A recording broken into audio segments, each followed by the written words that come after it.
যেহেতু তাদের কোনো কোরবানি নাই, সেহেতু এই ফার্মগুলোর শুধুমাত্র প্রফিট করার সিস্টেমটা হলো শুধু দুধ থেকে। তখন ছেলে বাছুর যেগুলো হয় এগুলোকে তারা 1 থেকে 5ম দিনের মধ্যে আপনার মেরে ফেলে দেয়। তারা এটাকে বলে তাদের ইন্ডাস্ট্রির ওয়েস্ট প্রোডাক্ট, মানে এগুলো নষ্ট প্রোডাক্ট। সেই বাচ্চাগুলোকে তারা এই মোগর দিয়ে বা এমন কিছু দিয়ে মাথায় বাড়ি দিয়ে ফেলে দেয়। তারা বলে যে এরকম একটা বাছুরকে আমরা যখন বড় করবো আমাদের অন্তত 25 থেকে 40 পাউন্ড খরচ হবে, আর মেরে ফেলে দিতে মাত্র 9 পাউন্ড খরচ হবে। এই জন্য তারা, যেহেতু তাদের ব্যবসা, সেহেতু তারা এই ইয়াতে যাইতে চায় না।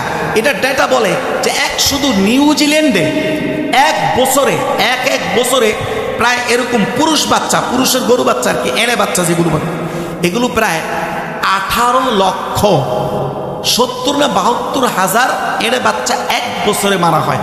সায়েন্স বলে যে তাদের বক্তব্যটা এরকম যে if bacteria or viruses were not under natural balance, humans would be extinct।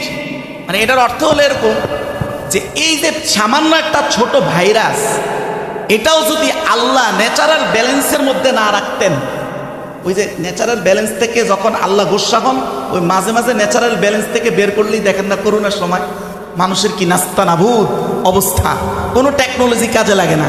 বরং যার যত বেশি টেকনোলজি, ওদের দেশে আরো বেশি এটা মেসাকার করেছে। তার মানে মানুষের আয়ত্ত ক্ষমতার মধ্যে এগুলো ছিল না। এই আয়ত্ত ক্ষমতার মধ্যে যিনি রাখছেন তিনি কে? কথা বলে না, তিনি কে? আল্লাহ। সেই আল্লাহ আমাদেরকে এই কোরবানির হুকুম দিয়েছেন। ওই আল্লাহর সন্তুষ্টির জন্যই, শুকরিয়ার জন্যই আমরা এই কোরবানিকে পালন করি। বলেন না সুবহানাল্লাহ। এই যে যারা কোরবানি নিয়ে বিভিন্ন মত পোষণ করে যে এটা একটা অমানবিক কাজ, বলেন না নাউজুবিল্লাহ। আরে বলেন না নাউজুবিল্লাহ। বরং এরাই পৃথিবীর জন্য সবচেয়ে বড় ভয়ঙ্কর, এবং এরাই পৃথিবীর একটা, বলতে গেলে এদের জ্ঞান এবং এদের চিন্তা চেতনাই পৃথিবীর জন্য আশঙ্কাজনক। কিভাবে দেখেন একটু প্রমাণ করি।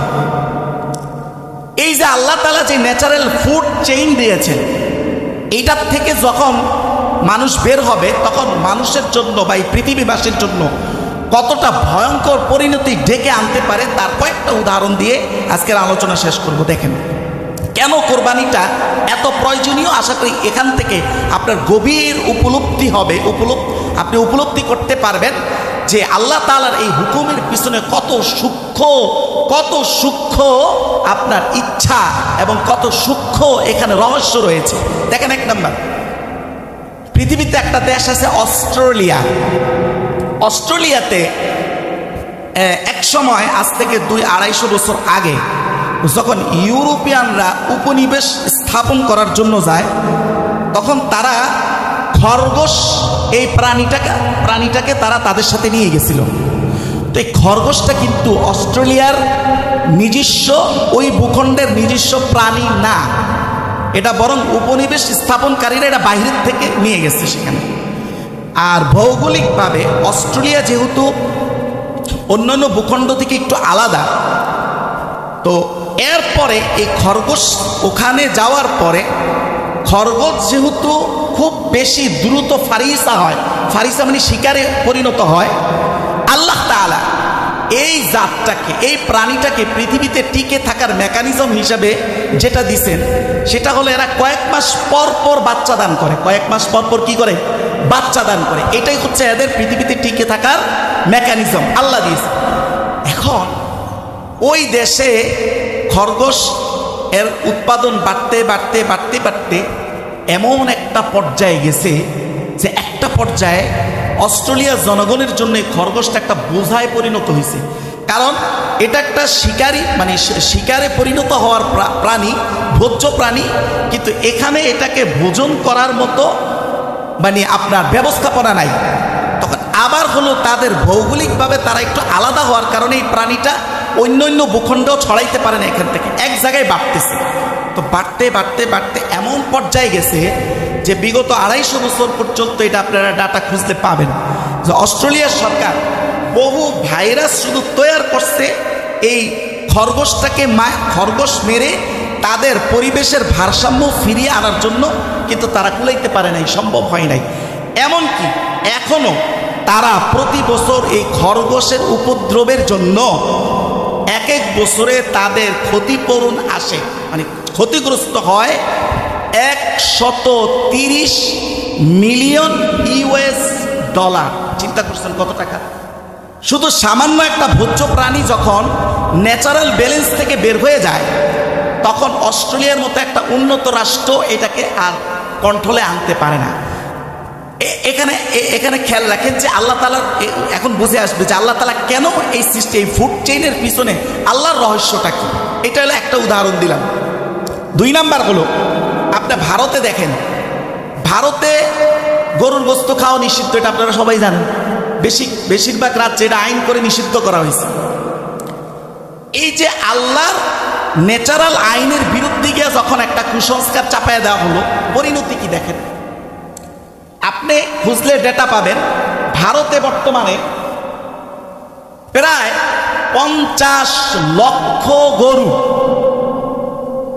উদ্বাস্তের মতো আপনার রাস্তাঘাটে ছেড়ে দেওয়া হয়েছে। 50 লক্ষের অধিক গরু, মানে হচ্ছে এটা আমাদের দেশে কি বলে, ছাড়া গরু। এই ছাড়া গরুর মতো চলতেছে। 1 নাম্বার। এর কারণ কি? কারণ হলো যখন গরু সেখানে জবাই করা নিষেধ, তখন তারা মাত্র দুধওয়ালা গাভী যেটা, ওইটার থেকে শুধু কৃষক কি করতে পারে, লাভ করতে পারে, আর বাকিগুলোর থেকে লাভ করতে পারে না। এখন তাদের ধর্মে যদিও বলছে গরু কি, গরু মা বা দেবতা, কিন্তু এটা ধর্ম বললেও কৃষকরা তো লাভ ছাড়া ওই নিজের মার মতো এইটাকে বসায়া গোশালায় বসায়া এটাকে মার মতো খাওয়াইতে পারে না, এটা সম্ভব না। এই জন্য এগুলো রাস্তায় ছেড়ে দিছে। এখন ক্ষতিটা কি হয়েছে দেখেন। ক্ষতিটা হলো আপনার 2018 থেকে নিয়ে 2022-এর ডেটা, শুধু একটা প্রদেশের নাম বলি, যেমন হরিয়ানা প্রদেশ। এই প্রদেশে, একটা প্রদেশে এই সময়ের মধ্যে শুধু গরু তাণ্ডবে প্রায় 900 মানুষ আহত না বরং নিহত হয়েছে। বলেন না নাউজুবিল্লাহ, নিহত হয়েছে গরু তাণ্ডবে। আর বাকি 29টা প্রদেশ তো বাকি আছে, ওগুলোর ডেটা শুধু একটা প্রদেশের ডেটা বললাম। কারণ কি, যখন আপনি দেখেন সামান্য কোরবানির সময় আমরা যে গরুগুলো পথে আনয়ন করি, এই পাশে একজন রশি দিয়ে ধরে রাখছে, ওই পাশে আরেকজন রশি দিয়ে ধরে রাখছে, তাও দেখেন পথঘাট একটু রিস্কি হয়ে উঠে কিনা। তো যেই দেশে 50 লক্ষ গরু, ছাড়া গরু, যে কোনো সময় দোকানে ঢুকে যাচ্ছে, যে কোনো সময় বাড়িতে হামলা করতেছে, যে কোনো সময় রাস্তায় অ্যাক্সিডেন্ট হচ্ছে, শুধু এই 2018 আর 22-এর মধ্যকার ডেটা হলো একটা প্রদেশে 900 মানুষ শুধু এই গরু তাণ্ডবে মারা গেছে। দেখেন ক্ষতিটা কি।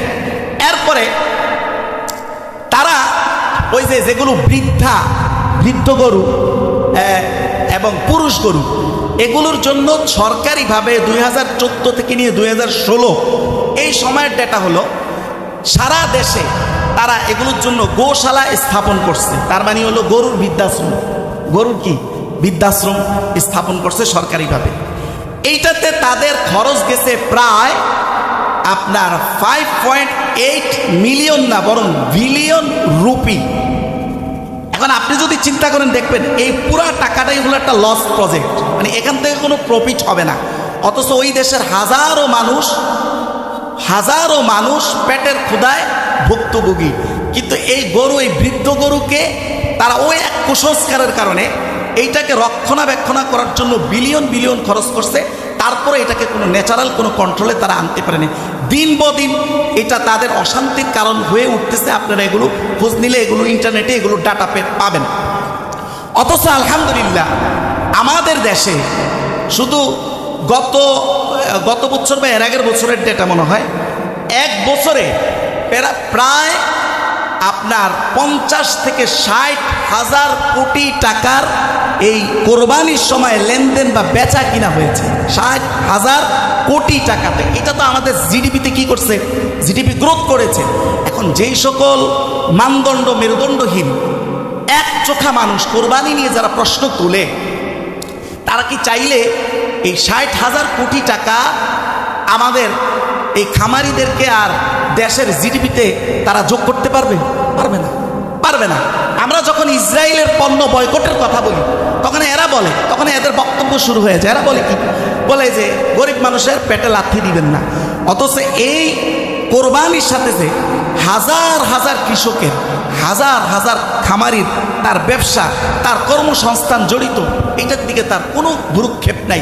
এখানে সে সম্পূর্ণ অন্ধ, এখানে সব সম্পূর্ণ অন্ধ। আল্লাহ যেন আমাদেরকে এমন অন্ধ না বানায়, বরং ইমানের আলো দিয়ে যেন অন্তর্চক্ষু দান করে। আমরা সবাই পড়ি আল্লাহুম্মা আমিন। এরপরে আসেন, কয় মিনিট? সময় হয়ে গেছে না? আচ্ছা, তো দেখেন ছোট্ট করে একটা ডেটা বলে শেষ করে দিই, একদম ছোট্ট করে। আপনারা জানেন না, ইউরোপ, আমেরিকায় আপনার এগুলোকে বলে ডেইরি ফার্ম।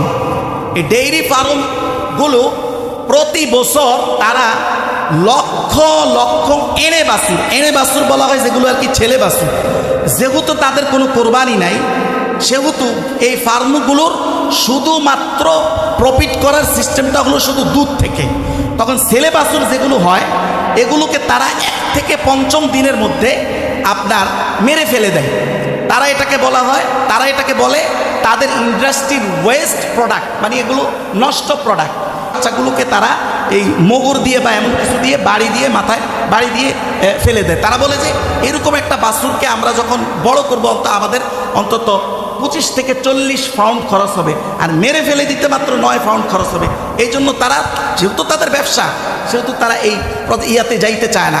এটা ডেটা বলে যে শুধু নিউজিল্যান্ডে এক বছরে প্রায় এরকম পুরুষের গরু বাচ্চা আর কি, এনে বাচ্চা যেগুলো বলে, এগুলো প্রায় 18,70,000 না 72,000 এনে বাচ্চা এক বছরে মারা হয়। বলেন না নাউজুবিল্লাহ?